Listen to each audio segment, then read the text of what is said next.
Hey everyone, welcome to tonight's live. We're talking about coping with the weight of the world on your shoulders. And if you are a sensitive soul or if you are a human in the world right now, you know exactly what I'm talking about. I'm here with my daughter, Lily. Hi. Hi. And this is not really going to be a teaching episode. We're just going to talk about what this is like, sharing a little bit about our own experiences the last few weeks with so much bad news happening, so much terrifying things going on in the world. And just talking about what's come up for us. And then hopefully we'll try to not just leave you in the dread of, yeah, we're all feeling it. What are you going to do about it? We're going to hopefully we'll inspire you a little bit with some things that you could do to have some hope even in all the despair. It's been a quite a time, right, Lil? I know it has been. Everyone keeps saying that. I feel like you hear for like every year, they're like, it's getting worse, it's getting worse. But is it getting worse or is it always like just terrible things happening? Because I feel like that is a narrative that is just like fear mongering. Like people are like, everything's getting worse. I mean, there's bad things happening, but like I don't know. I think that's the most dreading thing. Like to hear is like a Gen Zer coming up into the world that the world's just like ending, like everything is Tell them bad. about that clock at Union Square. Oh yeah. There's a clock in Union Square that is counting This is in down until Manhattan. in Manhattan that is counting down until global warming is irreversible. That's just like plopped in the middle of Manhattan for everyone to see. And when I got to college, it was 6 years, which is already scary. And then now it's like 200 days or something, but it's terrifying. I actually can't handle it. Like I can handle it, but it sure is scary to see those seconds clicking down because it feels like there's nothing you can do about it. So then you just like ignore it. And you're like walking by so much garbage. I mean, I feel like since moving to New York in the city, I just have like come across, I mean, you'll like see, I'm rambling here, but you'll see like garbage and like two different holes for garbage and recycling. And then you look underneath and it's like one bin. Like it feels so hopeless to have like good, I mean, there's just so much plastic and trash on the ground all the time that it feels like you're never going to make a dent ever. Yeah, and like So, cleaning this place up. I feel like that when I go visit also. It's like, yeah. the and by far New York is not the only city that does this. Like we're all participating in this takeout culture that is constantly, disposing of so much stuff daily. Yeah. And it is overwhelming. And walking past that clock, you're right. Like it just makes you feel really helpless. And I feel like if we haven't been in a hurricane zone, we could check on our friends that are there. We can make a donation. We could, listen. But so much of it is this helplessness. Like, what can we do? And is that ever enough? Do you feel that kind of weight? Like, does it feel like I Yeah. can't Well, even fathom what I could do? And yeah. so how could it ever be enough anyway? And then you just makes you feel bad and guilty. And Well, yeah, but the guilt isn't necessarily, I think for most people, I can't speak for everyone, but like instead of trying to face the guilt, it's there, but you just ignore it and you make jokes like especially TikTok.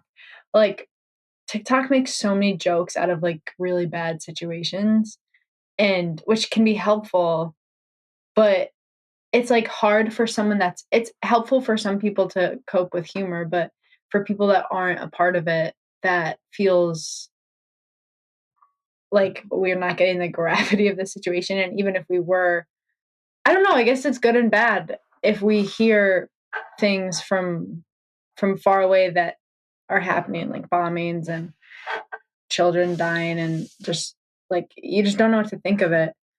And then you hear like jokes about it. I mean, not that dark, but it's just like hard to fathom.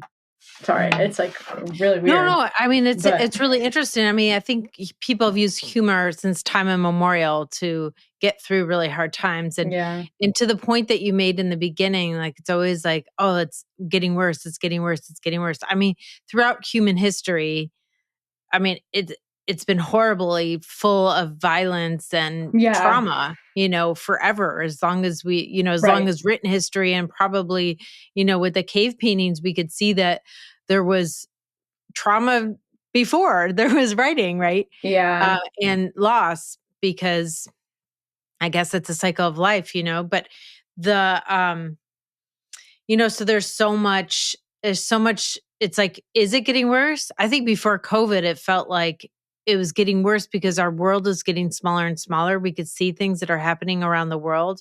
And we've never yeah, been, in the last, whatever, 50, 60, 70 years, when we were never able to do that before TV and our screens. But we were there. If there was a trauma, we were there, or we heard about it secondhand. We didn't see it and couldn't do anything about it. yeah, So it feels like it's getting worse because our world's getting smaller. We could see a lot more horrible stuff that happens. And also with the news cycle, like, do you ever hear that saying, if it bleeds, it leads? no, Oh, you never heard it? So no, it's like, they if something is dramatic, it that's what they lead with on the news, because they want people to read so that they could sell their advertising, right? That's how oh newspapers yeah, stay afloat, is, yeah, right? They want people to read their articles, so they make the articles as interesting as possible so that their advertisers have eyeballs. And yeah, yes, the whole point is to give the news, and that's just how they sustain themselves. But so it's called, if it bleeds, it leads. That means the more dramatic the story, the more prominent that story, and the more they lead with it and talk about it. yeah. That And so makes we're sense. getting this bombarded all the time. And now that there's news on 24/7 and really on our phones like all the time, Yeah, we are getting more and more and more. And it's heavy. So it feels worse. Right now it's particularly heavy this fall because hmm, of, we've had it's in our face. We've had two hurricanes. There's the war in the Middle East. There's still the Ukrainian war that sometimes we just forget that's still going on. Then the election is kind of in our face, and that's caused a lot of divisiveness in the US. But to your point about I'm sorry, I keep talking, but your point no, about the laughter, sometimes I think we feel guilty and then we laugh because it's like we don't want to take ourselves too seriously, and it helps dissipate that guilt. Um yeah, I guess there of course there's some people that are like making fun of people that might not be good, but sometimes if we're all feeling something, and then someone like makes it explicit and we all get it. yeah. There is a nice part of that, but because there's also entertainment on TikTok, I think that it's hard sometimes to like.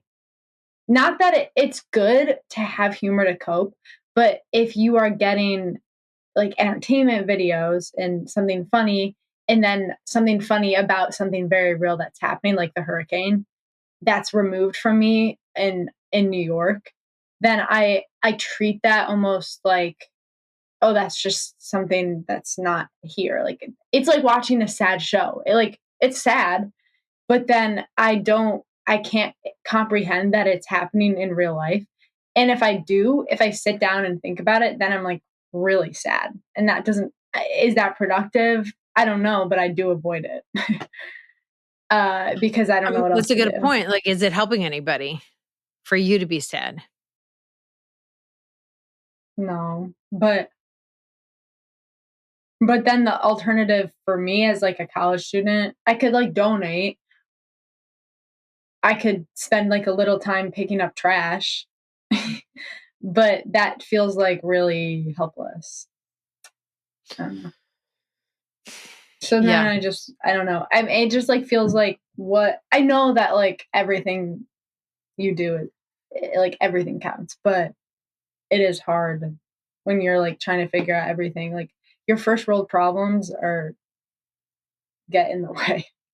And that's Yeah. horrible. It genuinely is horrible to say, but it's true. Like it's like if even a first world problem, like enough is like counting, sorry, a first world problem counts as like getting to work on time or something or getting to school on time. Like we have a privilege to be able to do that safely. And that if you like, I can't just like spend all day crying and then I can't go to school. And so there's like a middle ground, I think. Yeah.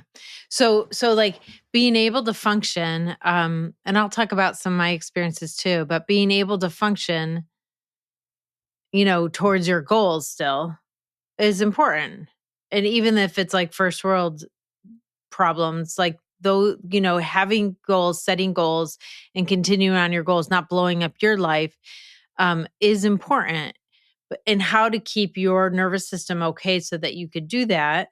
Because really, what you're doing is preparing to be a citizen in this world that hopefully makes the world a better place in your small corner, right? So maybe you wouldn't do Mhm. big things like negotiate peace, but you would be doing little stuff like creating a community of people around you that are good people that care about other people and help other people, right? But that, so maybe it's small what we do to make a difference.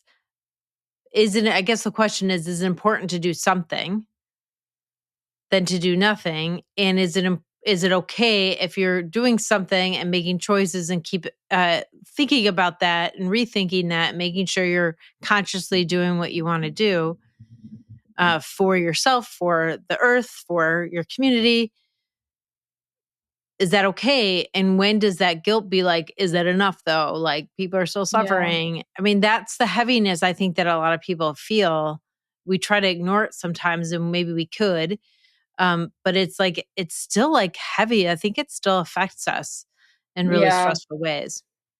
And I feel like it's scary to try to help because then you realize how much you can't do, really. Like if I completely ignore it, it's easier to not realize like how helpless you are. Which sounds this is sad, but I see what you're talking about. So if you try to do something like it's in your face how helpless you are, and that makes you feel worse and it's not helping them. yeah, but So, if but you wanna yeah, and help. then you have to have small goals. Like you have to like build up in ways in your small corner as opposed to trying to do like a goal that maybe isn't realistic, like world peace right now. Yeah, like if you yeah. Or yeah, I know. I don't I know. know. Sometimes it's hard to figure out like what to do in our small corner and what like how like when we talk about self-care, because really it doesn't mean that we have to be selfless, because that doesn't make sense either. If we're Yeah, totally selfless and we don't take care of ourselves, we like run ourselves into the ground, then we're nothing for anybody. yeah. Um Like and the then maybe giving we trade. become like a burden to other people. Yeah. But last week, I went to a concert last week, and I didn't know a lot of the songs because it was a concert my husband liked, and so really it was in my head for hours and hours because you don't do anything else at a concert. But listen, the music was great, I loved it, but I was, I'm so busy all the time, always doing something or multitasking, and so to be just with my thoughts for hours, and it was Tuesday night before the hurricane was supposed to come through. Milton was supposed to come through Florida. And I was like, what's this all about? When we get in, even me, I'm human totally, but like I feel the heaviness of like, what's the point? Like, what is this all about? Of course, we get into those um ruts. And even like the happiest person could get in the rut. Yeah. And yeah. And then I had several nightmares last week. Like I really was under About um Milton specifically.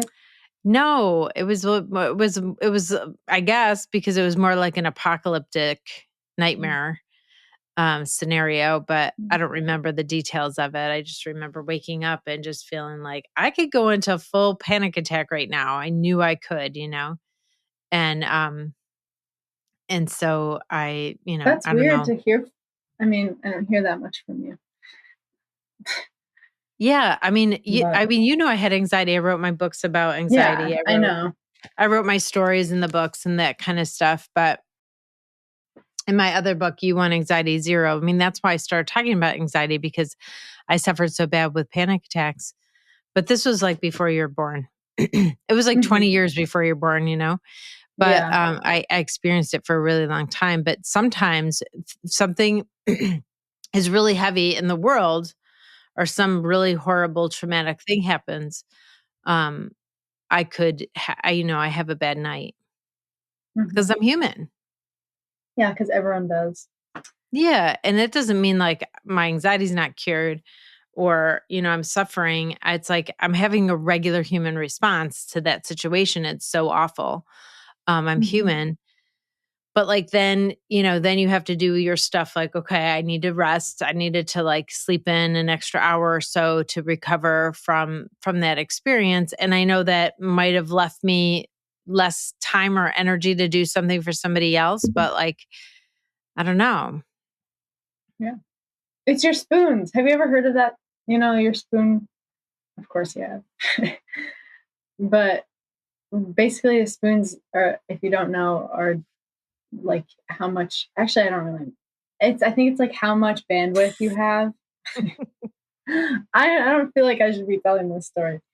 It's It's like how usually much used for bandwidth. people with chronic pain or chronic Uh, illness or something. Chronic 'Cause they have illnesses. You're so many right. spoons in a day, very You're few, right.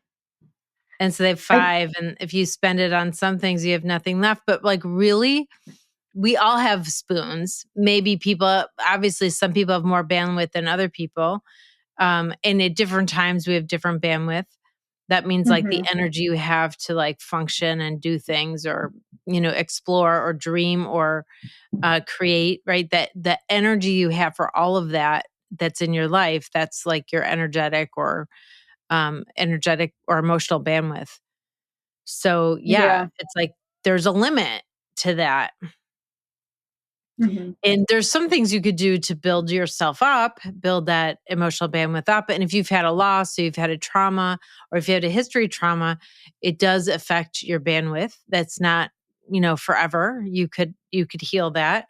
Um, but it's so effective. It's effective. Like our world affects us and we affect our world. So if we're trying to build our bandwidth up and trying to be better, even if all we could do in our small corner is be a little bit kind to some people who we Mhm. know could use a little extra loving, like that makes a difference. And I'm not trying to whitewash Mhm. it and be like, that's all you have to do is just be nice and then you don't have to worry about anything else. No, I think it's important for us to think about things and try to be the one that helps or, leave every place you go a little bit better than you found it. Yeah.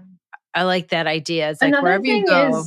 is like I don't even learn about some, like, to be honest, I sometimes avoid because I mean TikTok is not a reliable source.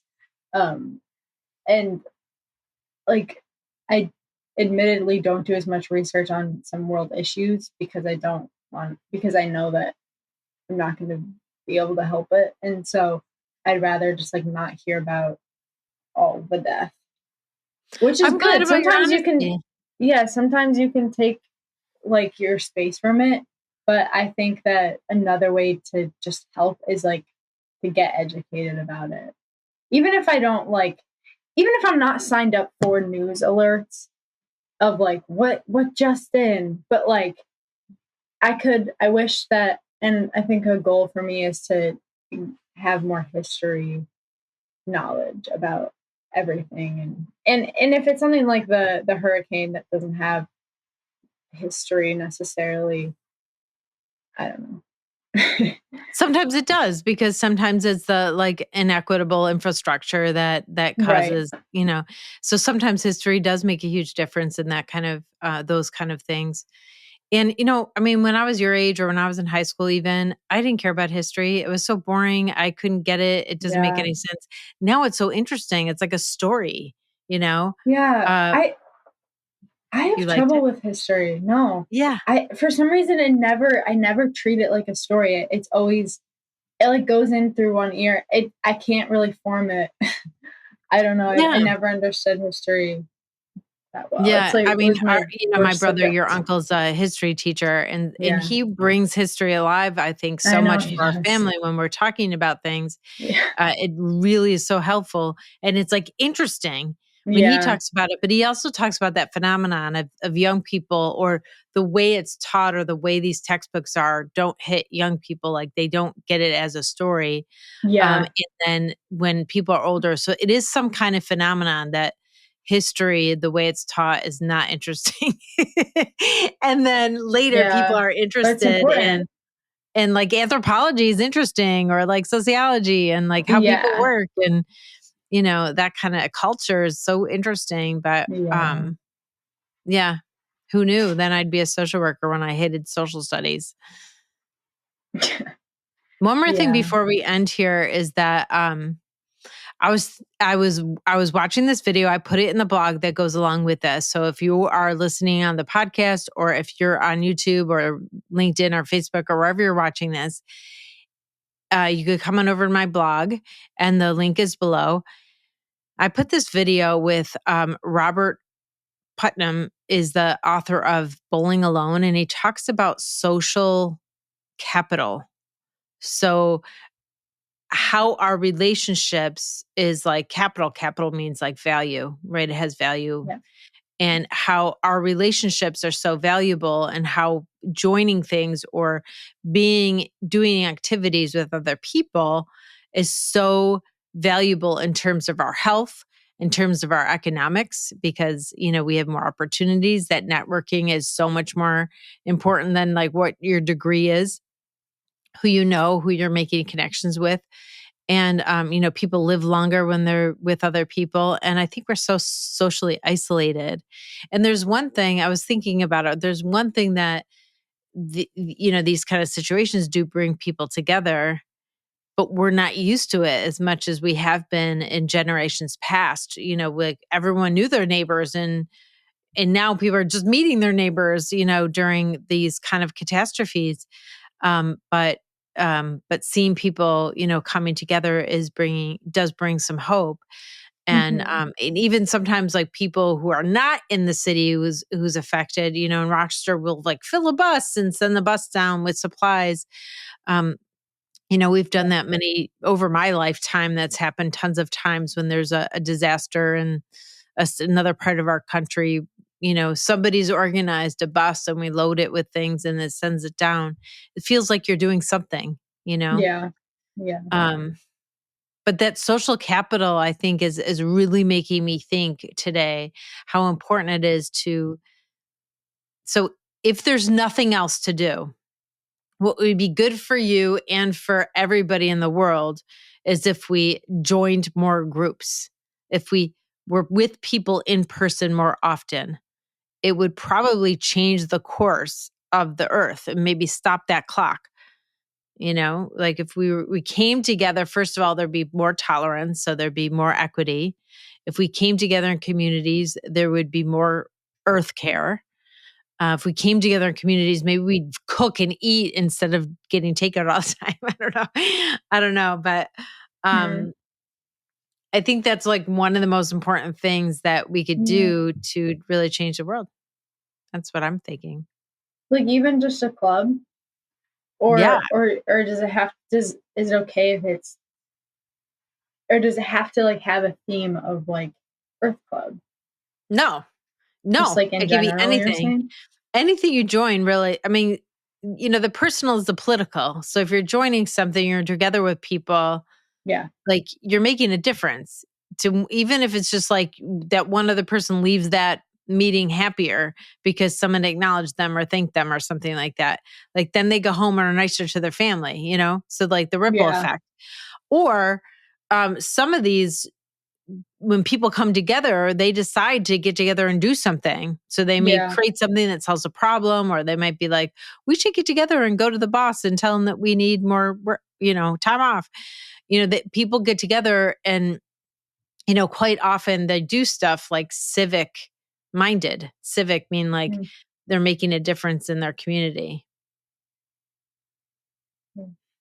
So it could just Noted. be a book club, or it could just be like going out to dance together or hanging out at a pub. It doesn't have to be like meeting for rights. Yeah. But it's also okay to have a night at home. Oh, no, no. I'm saying those things are just as good, is what I'm saying. Oh, I Exactly. see. I Yeah, see. yeah. Yeah. Well, that was nice. Nice talking to Yeah. you, Lily. Let's check in. Nice check in. So thank you so much for watching and joining in the conversation. I didn't actually check the chat, but I'm assuming that because I'm not. Nope. Let me just, oops, wrong one. Let me just double check this chat here. I don't think anyone's there. No, I don't know. Okay. Well, we're on every Monday at 8 p.m. Sometimes Lily joins us. Sometimes we have a guest, or sometimes you get me all by myself. But every Monday at 8 p.m., come hang out with us. If you feel the weight of the world on your shoulders, you are not alone. And you have so much adaptability and ability and capability. And you are so much more than you know that you are. And so stick with us and we'll show you exactly how. So we'll see you next Monday. Bye. Bye.